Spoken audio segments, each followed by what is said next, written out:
welcome everyone to our bi-weekly webinar. This is our free webinar series hosted by myself, George Ozoude of Time Health Capital, and my partner, Adebayo Fasanya and Dr. Breathe Easy Capital.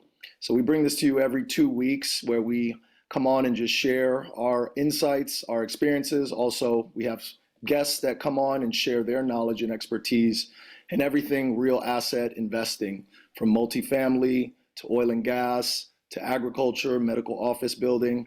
We really are excited about tonight's topic. We're going to talk about ways that we've leveraged our MDs and other, suggestions of ways to leverage your MD as you venture into the world of real assets, particularly in real estate. But a little bit about myself. We like to just remind everyone, and for all the new folks, who we are, what we do. I'm an orthopedic surgeon. I'm based out of Houston, Texas.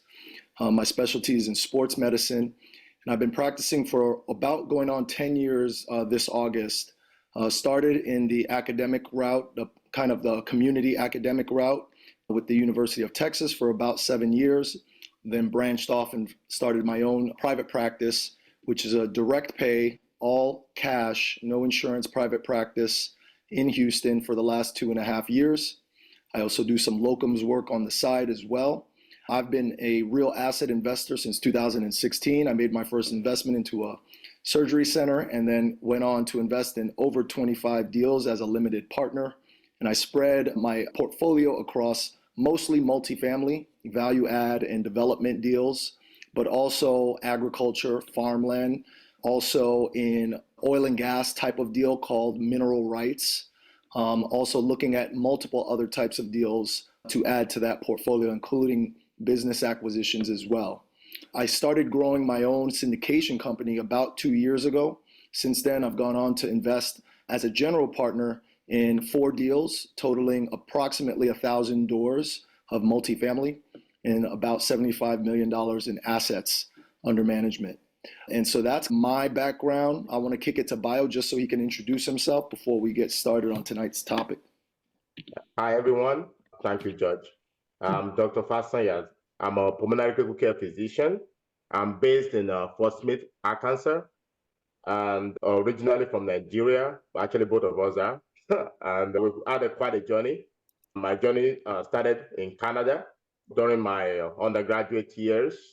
We do reassignment homes, which we still have the ability to do that over here, in which you basically put a down payment on a property, and before the construction finishes, it's like a new construction. Within the 2 years of being built or 1 year, you can reassign it to someone else. And through that, we made some decent amount of money. And then, of course, I went to medical school, took a break from that, but that just jump-started my thinking into real estate.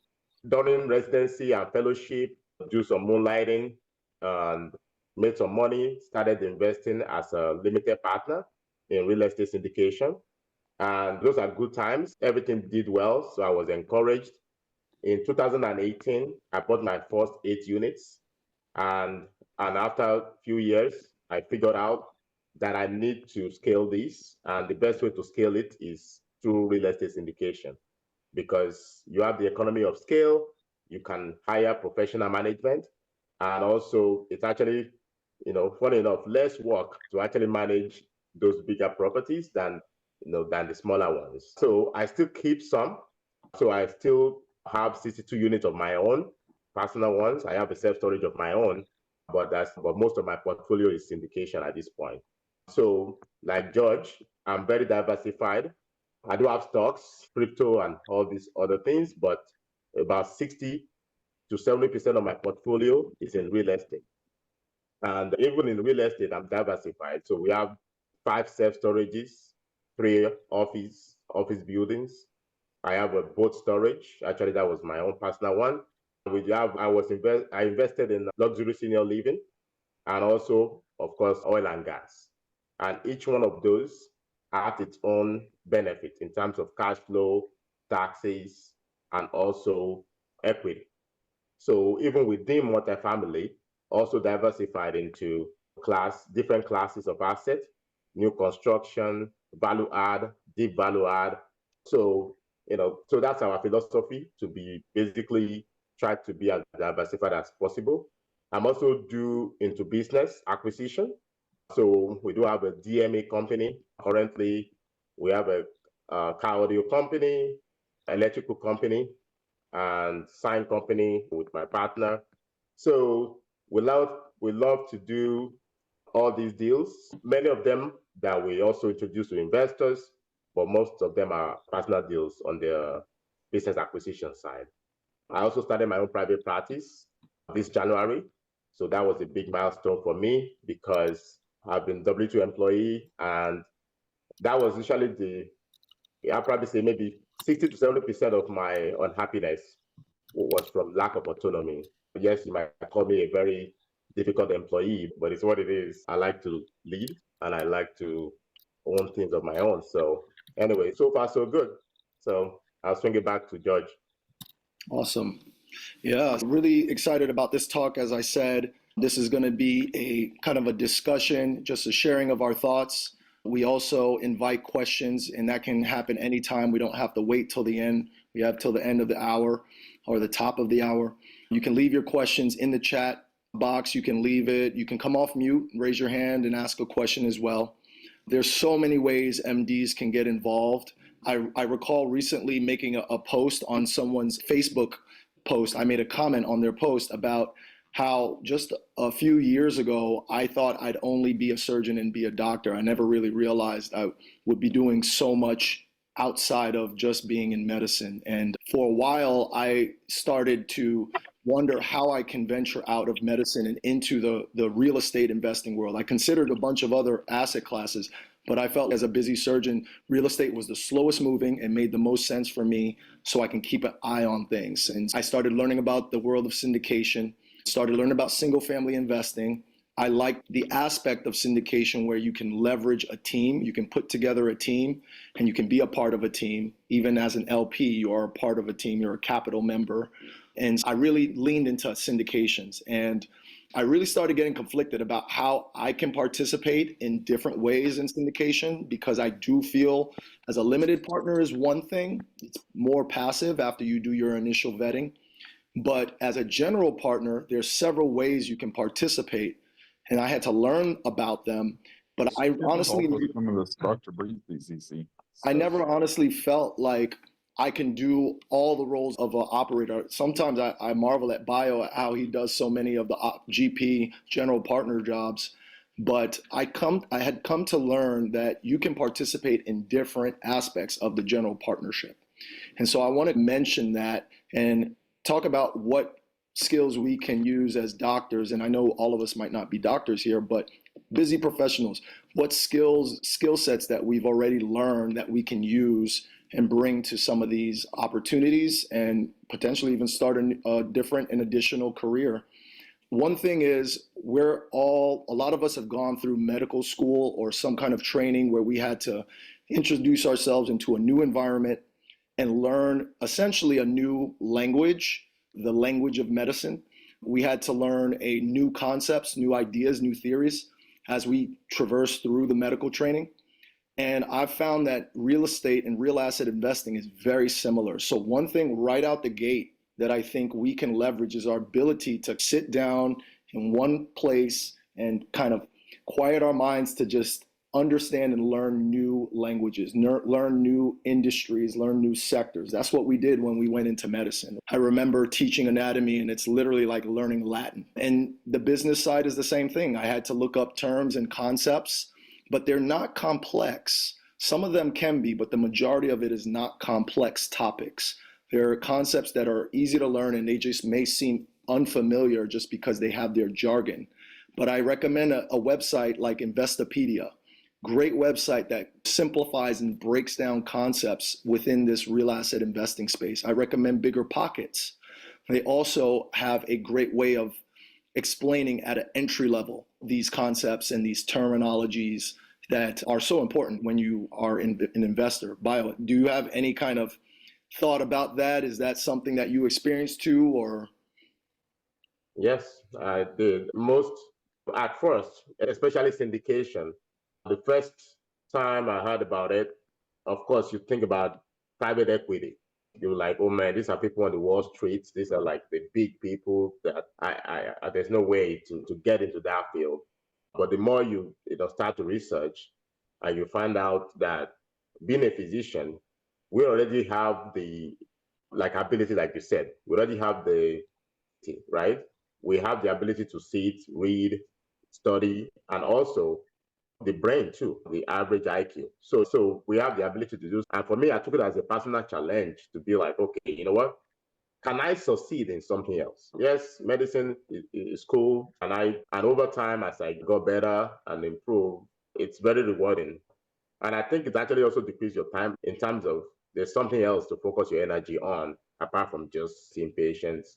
So for me, I derive more energy in the actual learning. So for me, with the route I took, actually I started the blog. That was my first thing. I started the blog and like in fellowship, I was, but the more I tried to read, then I tried to write like a summary of a book. For example, if I read a book, Seven Habits of Highly Successful People, then I would have to summarize it. So they helped me read more books because then people comment on the book. I have to defend myself sometimes online. So that's, so basically there's no other way around it. You have to educate yourself. And we have the ability to do so. Yes, it might look a lot at first, but just keep reading, keep learning. And then suddenly, of course, there's still something to learn even after 30 years. You'll still be 75 years old and you still be like, man, I wish I knew this one. So, but, So, Bio, you're also a mathematician by training, right? So yeah, my background was mathematics, and everybody always say, oh, what mathematics degree is going to do for you? And I always just laugh now. I always think the same thing too. Oh, I'm going to just end up being a lecturer or something. But hey, and so it worked out. In a lot of these deals, like assessing them, analyzing them, it requires like these computational skills. And I honestly feel as an MD, that's also part of our skill set, right? We look at a lot of evidence-based decision making in our clinic day to day, or in the surgery and operating room day to day. So those are skills that I found are very useful. We look at line charts and bar graphs, and those things show up when you're assessing macroeconomic trends or looking at an underwriting spreadsheet for a deal that you're considering. And the math is not that complex. And I love that Bio has a mathematics background because he's probably seen very complex numbers, right? And a lot of us have trained and gone through some, courses where we had to like memorize some complex, equations and stuff like that. But the math involved in real assets and syndications and investing and real estate investing. Wow, can you speak to that, comparing and contrasting, like the complexity? What have you found? Some of them might be complex, right? Like IRR, right? We're still dealing with like that to avoid even talking about it. That's how bad it could be. The basic things like cash on cash return, the cap rate, those are basic calculations that you can actually just use your calculator. And now it becomes so much easier now. I remember as like 2018, I still had to do many of the underwriting by Excel spreadsheet. But now there's so many underwriting tools that you can use. I will still advise you to still know some of how to analyze numbers, look at patterns, to understand that when things is off, because it's jargon in, jargon out with many of these underwriting, right? If you make a mistake somewhere with your Excel sheet, then the whole number looks off, but you have to be able to understand it.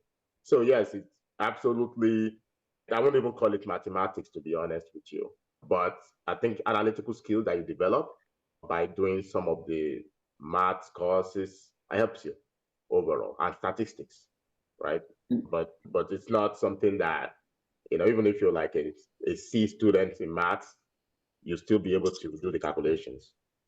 And that right there gives you an opportunity to potentially be on a general partnership team, because they sometimes need folks who underwrite as part of the general partnership, or the ability to analyze deals and look at macroeconomic trends and understand when a deal might be a good deal or a bad deal. That also is valuable as an acquisitions member on a general partnership team. And obviously, as a limited partner, you want to be able to some degree, do these things, analyze macroeconomics, look at the underwriting that the general partner is presenting to you and inviting you, offering you an investment opportunity.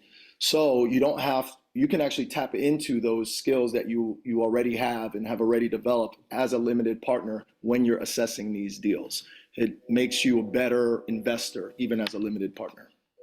Chukudi has a question. You can come off mute.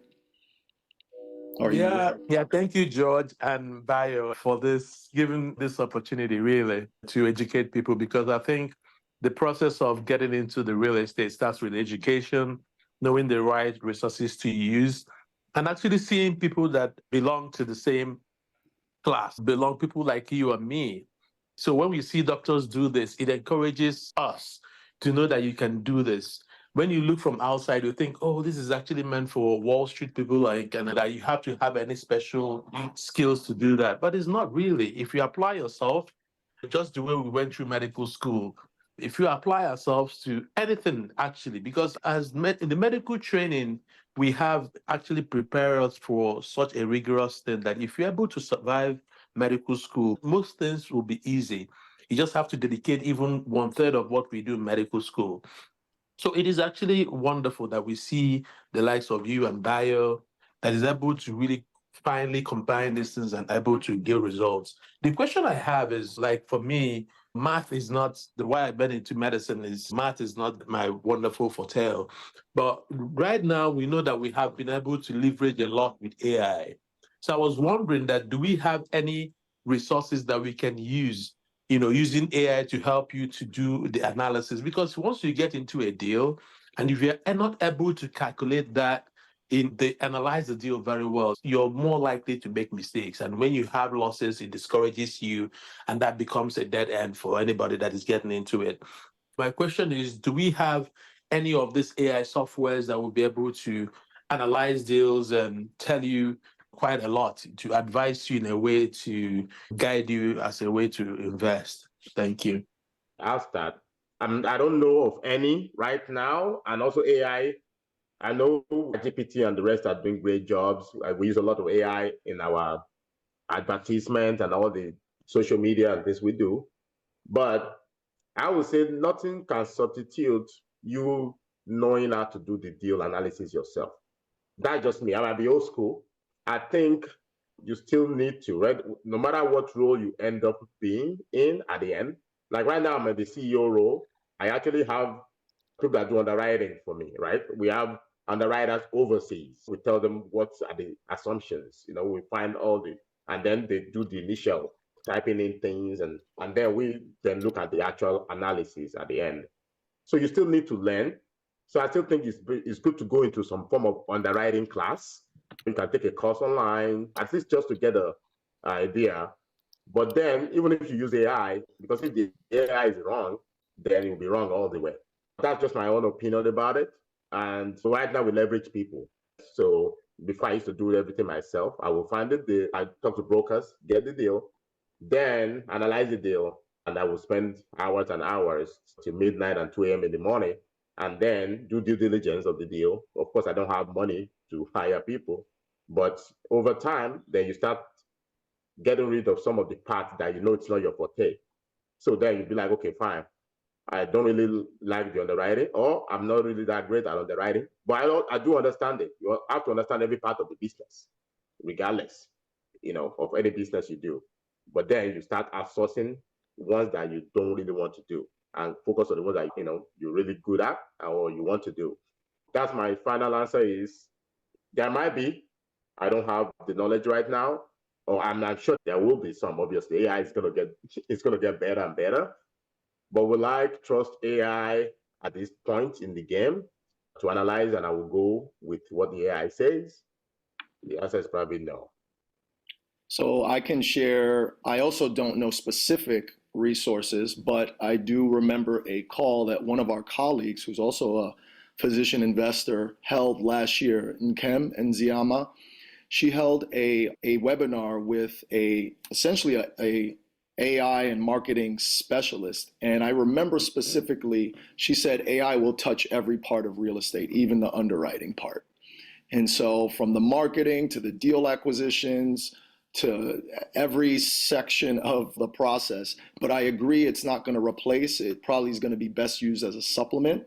I'm happy to share with you and anyone else who's interested. After the call, I'll share that webinar that was given. It was a great webinar where there were a lot of just ideas around how to incorporate AI into investing. That was a great one. We used it on our LinkedIn, and it's been working really great. You can see it on her LinkedIn too, how it's blowing up to generate like topics to talk about and things like that. Yeah, you augment yourself with AI right now, at least at this point. Replacement, maybe 10 years, I'm not sure. Okay, I want to talk about taxes and how MDs can leverage having an MD, but this is like an indirect way, but I think it's important. And many people may already know, but there's a way for earned income of workers, which are doctors, whether it's W-2 or 1099, can leverage the rep's status by having a spouse who has a full-time, or not a full-time job, but maybe a part-time job, or just focuses on real estate.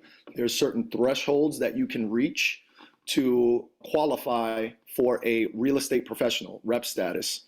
And if you can have a spouse that meets that threshold, jointly you can shield a lot of the earned income that gets generated as an MD or any other W-2 busy professional. And so I think this is a powerful tool. Bio can speak to this personally. I can't yet, but Bio, please speak on this powerful strategy. So, MD. yeah, I know many people here probably already do so. So for most investors as limited partners, you can only do passive to passive, right? Because you get some return, some depreciation. And some of them were great, especially in the past 2 years. We're getting like 90%, 100%, of depreciation on the money you put in. But right now, most people will not be able to use it immediately. You can use it against the return on that investment later. But so if, as physician, some still able to say they were able to achieve a real estate professional status by saying, oh, I work as an hospitalist. I do 2 weeks on, 2 weeks off. My 2 weeks off, I'm doing real estate. But what you run into is that you have to work more hours in real estate, and they want you to do about 750 hours. So that's the minimum requirement, 750 hours in real estate in a year. And you have to be material participation. You have to absolutely participate in it or show evidence that you participate. If you're doing a flip, construction, or like analysis, you have to document your hours. So the way I've been able to get around that is my wife, she's a nurse, and we basically put pen and paper down and, okay, look, you're making what, between $60,000 to $80,000 as a nurse. And then we have quite a good portfolio of real estate. And so after running the numbers, it makes sense. And also plus other reasons, right, that she stays home.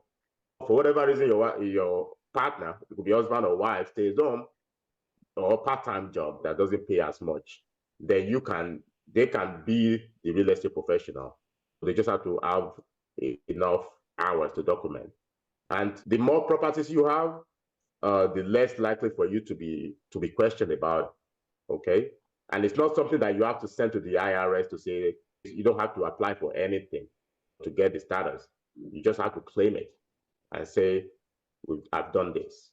But if you're audited, you have to make sure you have all your documentations just in case.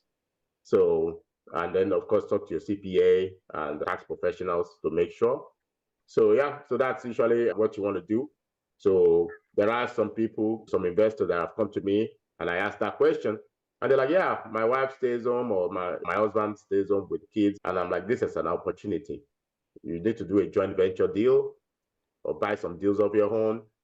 And then even if you do syndication, you'll be able to still add it under the same LLC.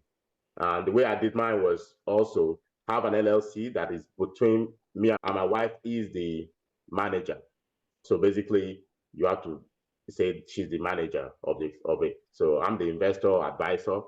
So that allows her to do the management of day-to-day activities, and that's able to prove enough that all of that portfolio, that she's basically managing it, and she has, 750 hours. Yeah, it's a very high-powered strategy, high-powered tax strategy. And taxes are easily most people's number one expense over their lifetime. Absolutely. And then the double whammy is, as high income earners, Henrys, right? High earners, not rich yet. Yes. Physicians are usually in the worst tax bracket. We make just enough to get taxed at the highest rates. And so any strategy that's going to save you on taxes is well worth considering. So great one. Okay. So now I want to talk about other roles as a general partner, specifically. May I ask a question? Yes, please, Chris, go ahead. So about the strategy you talked about, Dr. Fasanya, Yep. if you do a joint venture with a non-partner, as in not a wife, a husband, would that also count? No, because the tax advantage comes from you filing married jointly. So it's just a way. That's one of the few things about marriage is you're counted as one. The joint venture, though, putting that LLC in a joint venture, because joint venture by nature, you're a general partner. Everybody in a joint venture is a general partner by nature. You automatically get that ability to use it. Of course, you're going to have a role in JV. In JV, you're supposed to have a role, like your LLC, you're supposed to have a role to say, you're in charge of this. Just that, whatever you're in charge of, just have to be 750 hours. But then, but to get the actual tax advantage, it has to be like a marriage partner. I'm not even sure if you can get it by just a regular partner, like non-married, common law. I'm not sure about that, actually. That might be a great strategy if that's possible. That sounds like a check with your attorney on that one. Yeah. Okay, so diving in more to how to play a role in the general partnership, leveraging your MD. One thing I realized as I did 20 plus LPs and started to want to play on the GP side is, how am I going to bring value? What can I do? Can I find deals? Do I have enough time for that? Can I underwrite deals? Do I have a mathematician brain? Can I raise capital? Do I have enough capital by myself? Or can I pool capital from other investors if I develop a brand? Can I bring my balance sheet to the general partnership? Because in order to obtain a loan for many of these loan products, the team has to demonstrate that they have the liquidity and the net worth to justify giving large amounts of loan, of debt. And so I think these are ways that a physician can play a role. One thing that's probably the most powerful thing you have outside of your own intellectual capital is your social capital, your ability to connect with so many people over the course of your training. Think about it, from medical school all the way to your current status, you've been interacting with thousands of people across different sectors. So not just physicians, but also nurses, pharmacists, therapists, industry representatives. You can leverage that. People are interested in someone who has a network, and you can see that's just the effect of social media. People are capitalizing and building wealth based off their social capital, their network. And so this is one way you can get involved as an MD. You can create communities. It can be small, they can be big. You can host online webinars, case in point. You can host in-person meetups. You can have blogs, newsletters, anything that plants a flag in the ground and attracts people, like-minded people.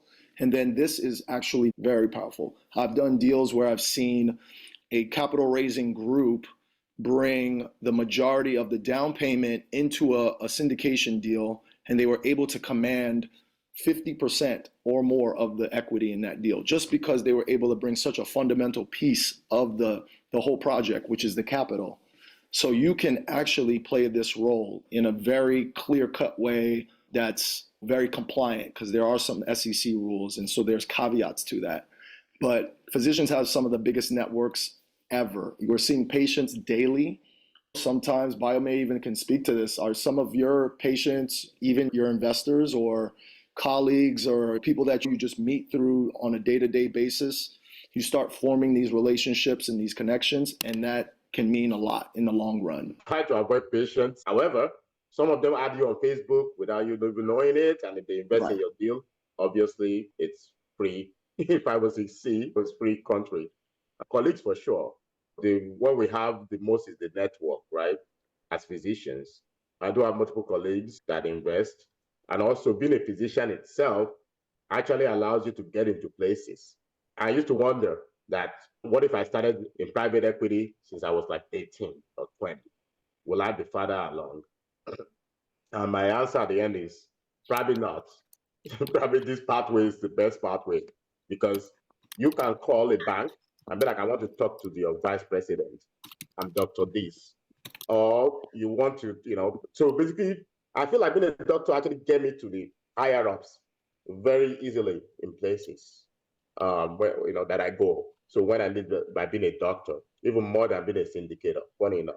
So I think, so you can definitely leverage that ability to meet people, go to family offices, go to businesses, talk to them, apart from just your colleagues also. But yeah, definitely, if you're passionate about something, you don't need to sell to them directly. If you're passionate about it, just talk about it, what you do. What else do you do? Everyone's always interested in hearing what else you do outside of medicine. If it's interesting enough, they're like, oh, you know what? Let me check. So, yeah, I think it's a powerful tool. Absolutely. And then, yep. Okay. Yeah, I wanted to ask about something. This is because I spent a reasonable time in the UK, and it was actually during those periods, I was able to leverage with a couple of doctors. I think we had about 10 doctors that were able to put capital together. And I think we had almost £500,000 at the time. And it gave us a lot of bargaining power, a lot of leveraging power to get into the property business. But here, maybe I've been very busy. I've not been able to do that. But if you have such a rich asset where you're able to aggregate funds together, how would that be useful in making deals into some of these real estates? How can you use that particular resource to be able to give you a better advantage in getting deals? So there's the side of acquiring the deals, and then there's once you have a deal, the returns. And I think on the second point, if you bring enough capital to the deal, you can control your terms. And so a good example is an LP versus what we call fund of funds. And this is where you have one main or a main group that raises capital and brings a bigger check, but they still invest on the LP side. So they're not general partners necessarily, but they bring such a big check to the deal. It makes life easier for the general partner because they have to go to less people to raise more money. And so they're willing to give better terms. So instead of maybe a 8% return per year on that deal for cash flow, you can ask for 9% or 10%. So this is a way to leverage your network as a group. Does that kind of answer the question? Yes, that's exactly that's exactly You can do answered the that. right question.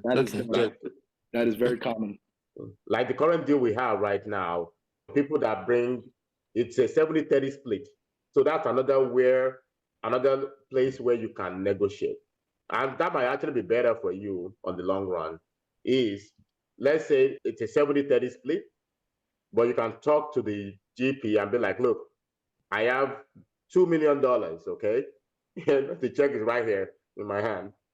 But for me to give you that with a bunch of investors that put this money together, or just your own money too, it doesn't matter.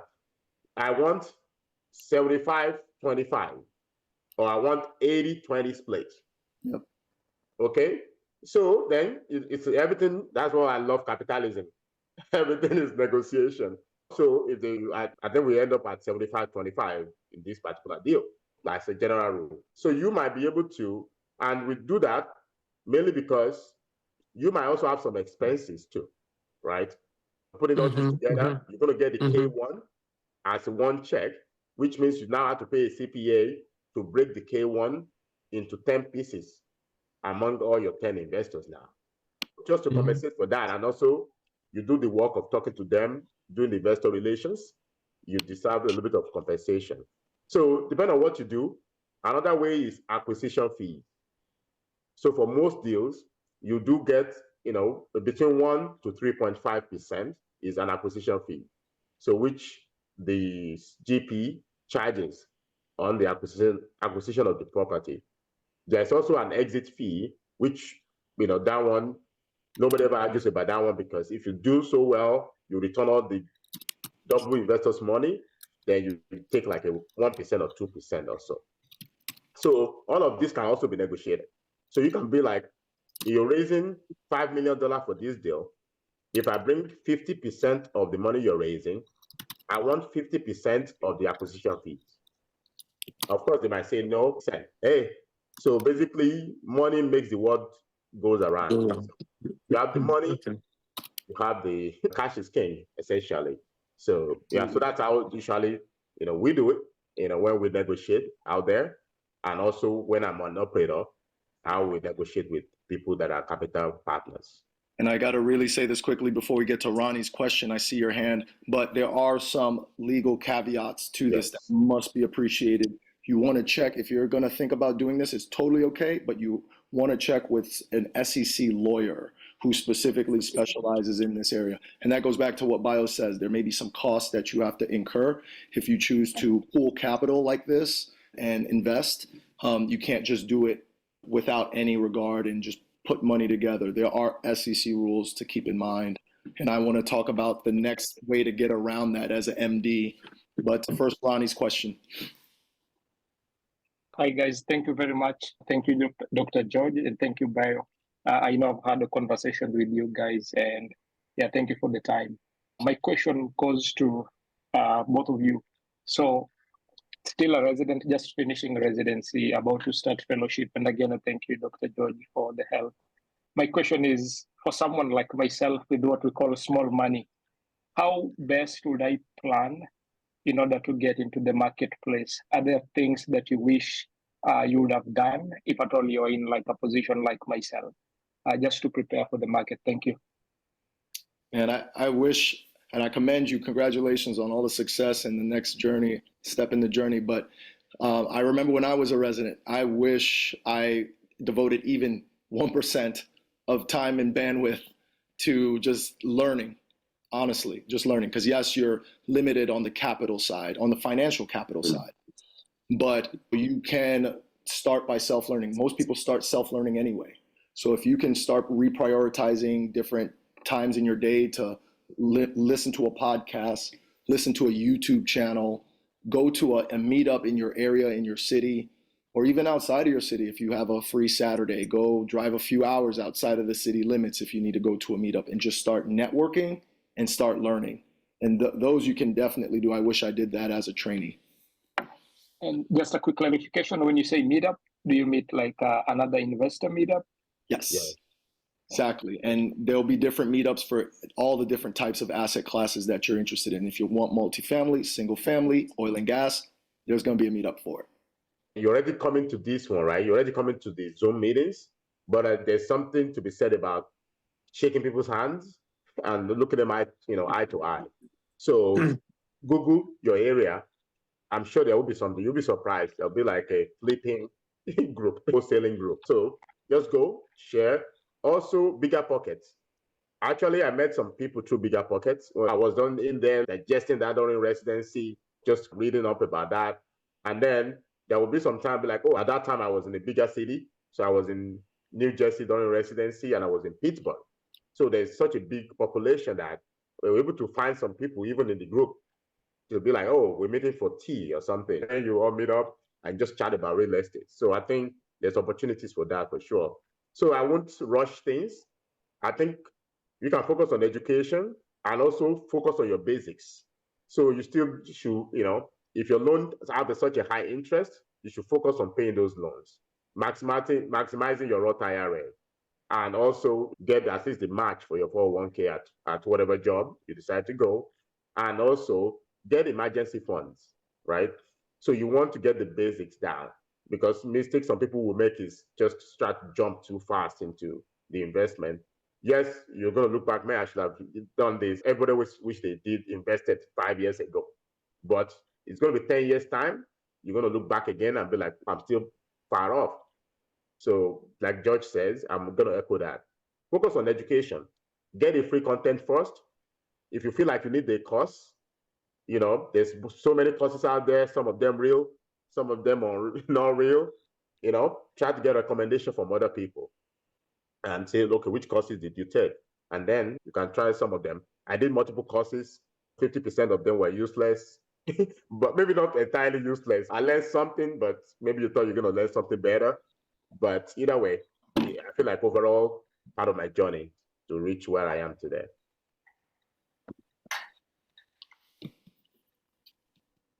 Okay, I wanted to quickly talk about the point that was brought up before. I made a point about just being SEC compliant. So you can't just raise capital and invest into a syndication or really any kind of deal. You can't just be a capital partner unless you're an LP, like solo LP. And the ways to get around this, leveraging your MD, is to do at least one other thing on the GP side, a general partnership. And there's something called a key principal. That's a loan guarantor. And it's someone who brings the value of their net worth or their liquidity to the deal in order to obtain the loan product. And this is an aggregate type of thing. Everyone who's on the GP, say you have 4 GPs and the loan is X amount, they're going to need to show that same amount in liquidity and net worth in order to obtain that loan. And so it's not just on one person, but it's on all 4 of them as a collective. And so there are operators out there who are interested in bringing on what's called a KP. And since some physicians who are maybe mid-career, late career, maybe even some lucky ones early career, they have accumulated a net worth and a liquidity that they can actually be considered a KP. And this is a way to get in the deal. You can actually increase the amount of equity that you get in the deal. Bio, would you say 5 to 10% is the industry standard for a KP, a loan guarantor? And not only do you get that additional equity as for bringing that liquidity, but you satisfy the rule of having at least 2 jobs on the general partnership side. Therefore, you don't have any SEC risks just from raising capital. So you can still raise capital and be a KP, and you're golden. And so this is another way for physicians to leverage what they have. And many times it's their net worth. Any thoughts on that, Bio? Yeah, I'm actually trying to just open it up just to show this very quickly.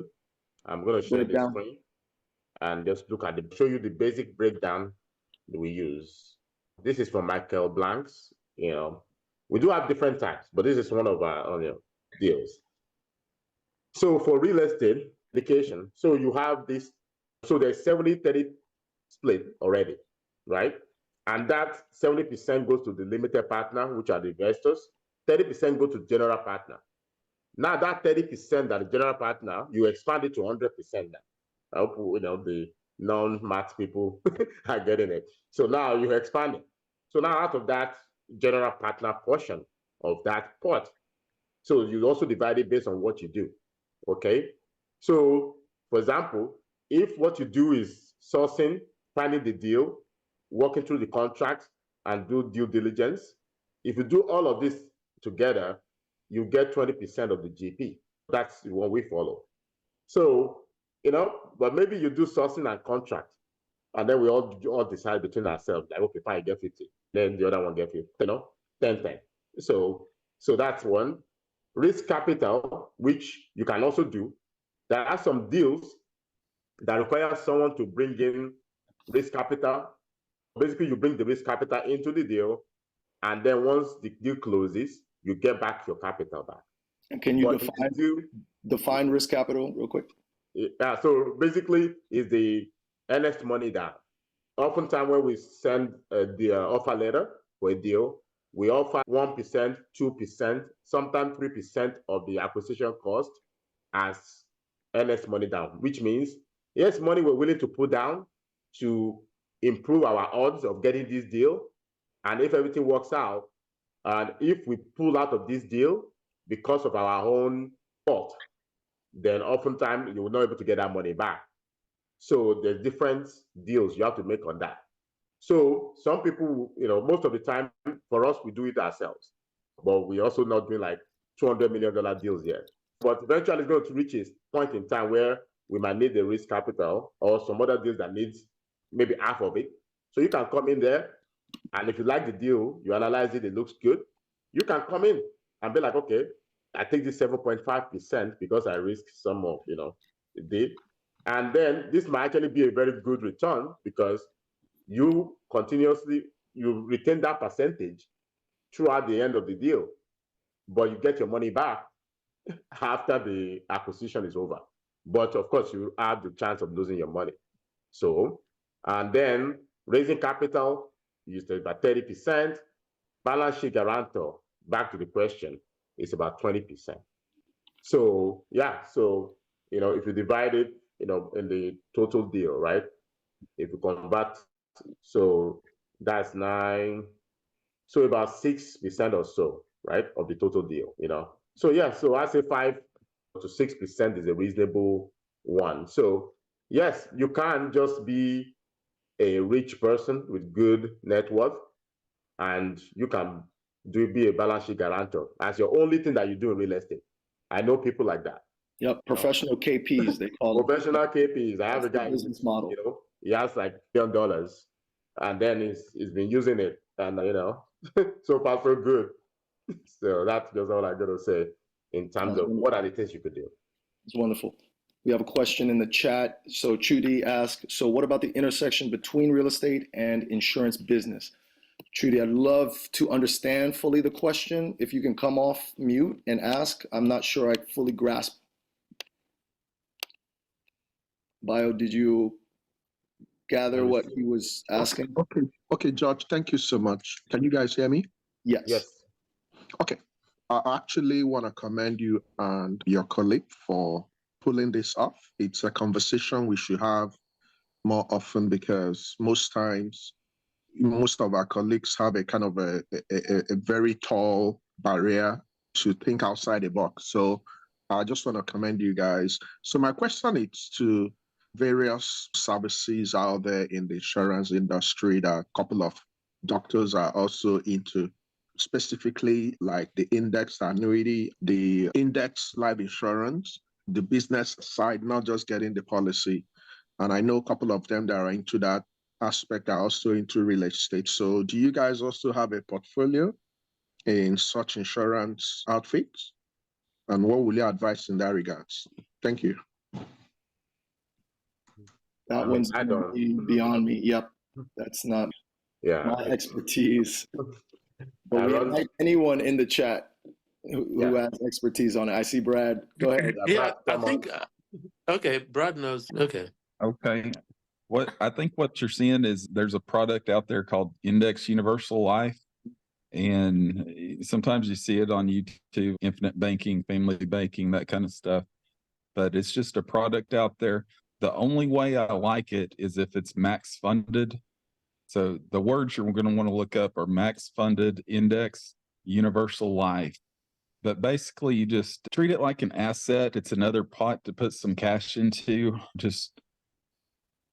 I would just look into it. And if it makes sense, if you've got extra money to put money into it, think about putting $700 or $1,000 a month into this thing. In 7 years, you'll thank me. It's got a lot of benefits, a lot of living benefits.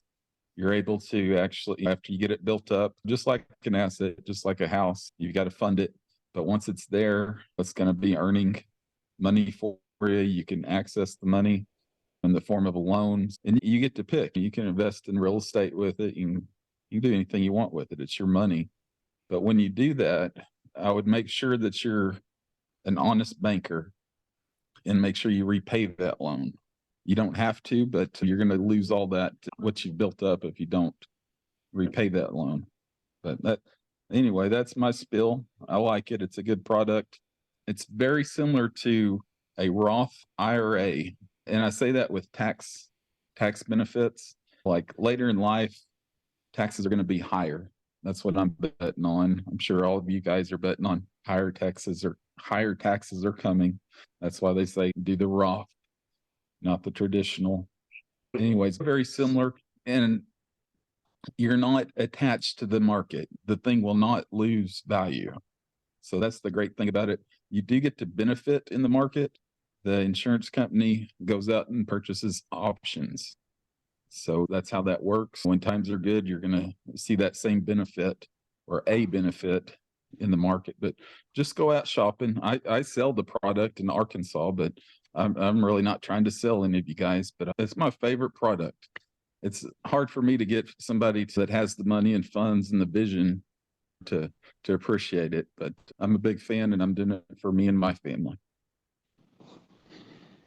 If you could let me Thank you so comment much. here. That's pretty clear. Very clear. Thank you. I appreciate it. All right, let me just add a quick comment to that because I guess I have seen part of both wars on most of both wars. Coincidentally, I was having this conversation about 2 hours ago with Bayo. Yeah, insurance products are good, but a lot of things are involved. I'm not going to speak much on that because of time. But the only thing I would say here, how good that policy favors you depends largely on two factors, two heavy factors. Time, when it was started, which is also a function of how old you are when the policy was started, but most importantly, how it is structured. Unfortunately, a lot of people are into this and then they don't really understand some of the so-called advisors or professionals. They don't really understand the nitty-gritty of it.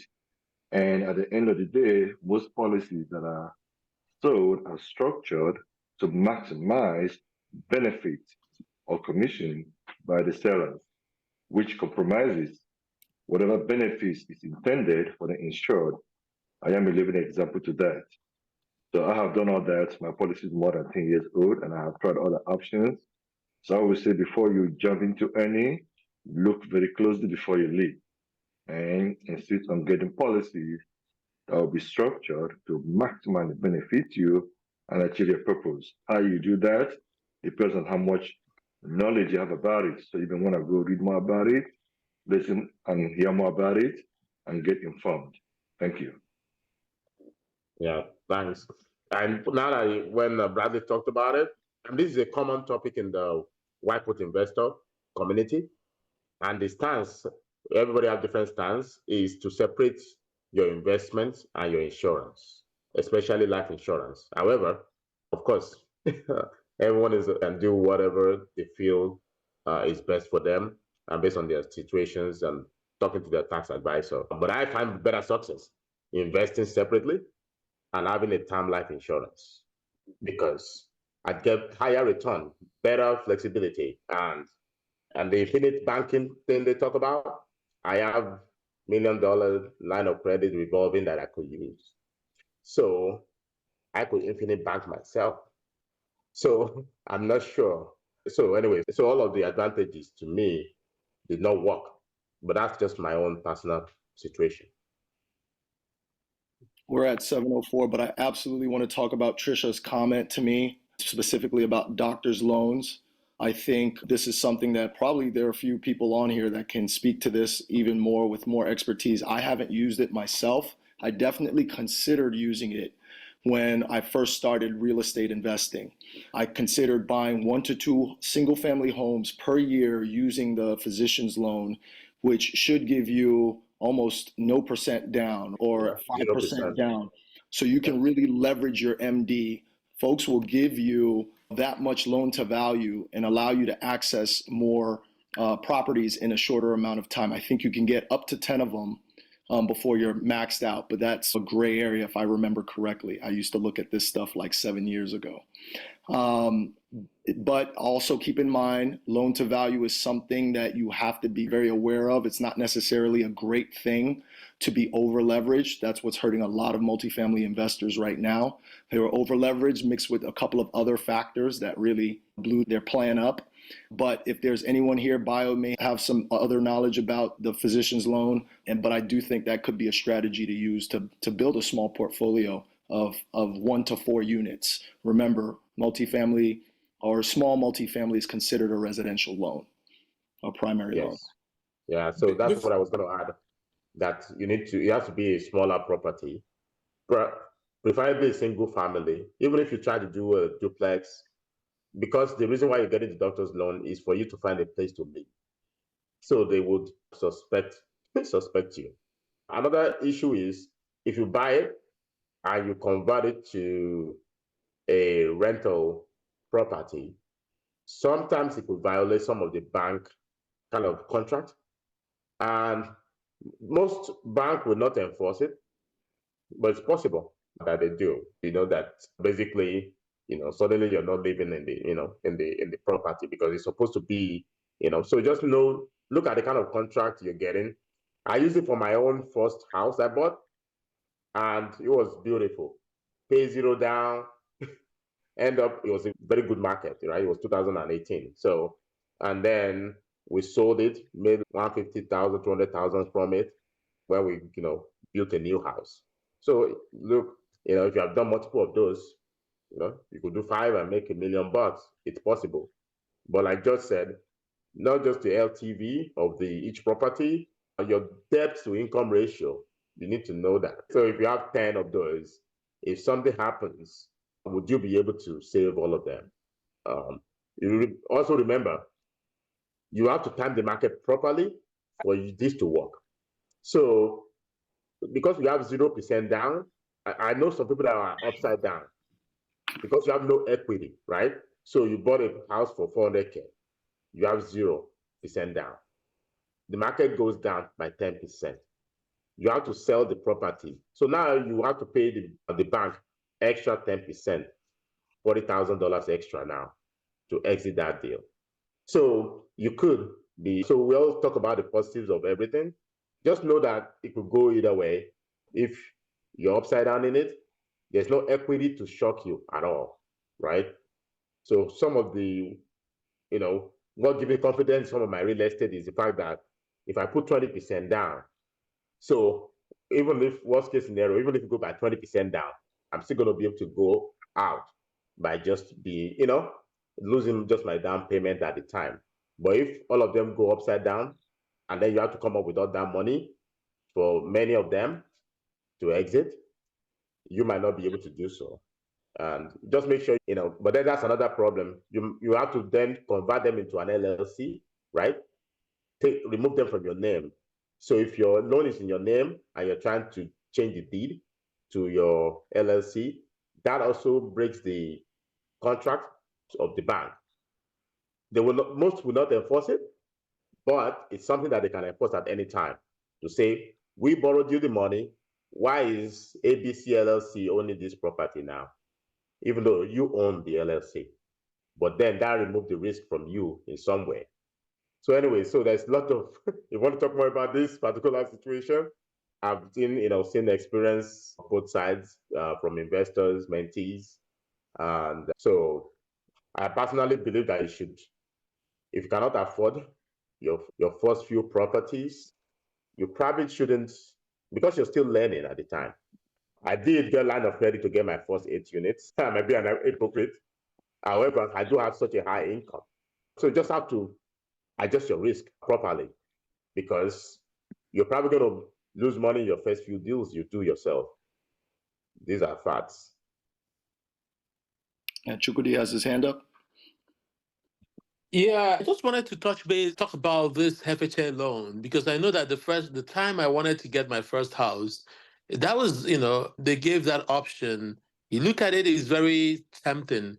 But if you look at the whole contract, nothing comes for free in America. Nothing comes so easy. When you look at it, yes, you're putting no money down. But when you look at the insurance on that, is super high. Then there's another term they use then. It ended up being that you probably might be paying close to $500 to $700 more every month. It is very convenient. But maybe for starters, I don't know whether that is actually, you guys know better, but I don't know whether that's actually a very good way to start. It's always good to have a little bit of, as low as 5% at least down. That helps you with the overall interest rate you have on a house. That's my own experience, because I compared it when you put 5 to 10% down as against doing that FHA loan. It ended up being like a lot more in terms of the total amount you're paying in that house. It's something to look into before dipping into it. That's what I have to add about that. Thank you. Appreciate it. Yeah, I think I agree. I'd rather have a little bit of equity in the deal. I think that PMI interest is not a factor for the physician loan, but it is for the FHA loan, and that absolutely can impact the overall underwriting. You do have to pay some PMI on that. Bradley, you have your hand up? Oh. Yes, I just wanted to add, there's a kind of a golden rule in real estate. If you don't have 20% down, maybe don't do it. Just think about it. Maybe you don't I have the agree. funding. I can say that I had a choice between a doctor's loan for my first home and paying 20% down, and I ended up putting 20% down. This was like 7 years ago, and it just made, when I looked at it all, it just made more sense for me to put that 20% down. And some people call me crazy for that, but I just feel better having equity. That's another thing. For investment, you have to understand your risk appetite and also what makes you sleep at night. There's no point for you to be chasing returns and then you can't sleep at night. So, so basically, also depends on your age, different factors on what also determines. I won't be over leveraging in your late 50s, early 60s, right? If you're just, you're making $1 million a year and you feel like you want to be, slightly leveraged, you could try that, but then you can lose your job, and then you just have to basically assess your risk appetite and know that you're comfortable with what you're doing. I have a 33 units in Tulsa that I got it was a 15%. That's just me trying to be slightly edgy. 15% down, but even that 5-0 yes, or 1-5? 1-5. So, but still, I noticed that still your equity at the end will be better, but your cash flow will be lower. Yep. Significantly. There's trade-offs, and and on the other side, you'll be able to potentially do a cash out refinance easier if you have more equity. But that goes back to timing. If the market's down anyway, you're not going to be able to do the cash out refi. So there's always these trade-offs on either side of the equation. Yeah, but I say for beginners, don't try to cut corners. Just get your 20% because you're more likely to make mistakes anyways. And it's worse when you make mistakes when you don't have any landing, no soft grants, no soft landing at all. So that's my opinion. All right, I'm going to check the chat. If anyone has any questions, any more questions, otherwise we will be respectful of folks' time. I think this was a great discussion and conversation. There's probably stuff we didn't even touch on, but we hope the content we did touch on is definitely helpful and valuable. We thank everyone for coming tonight. And like I said, we do this bi-weekly. So we'll have another episode in another 2 weeks. But until then, we want to wish everyone a good evening, and we will see you then. Okay. Yeah, Thanks, thank you everyone. guys. Thank you.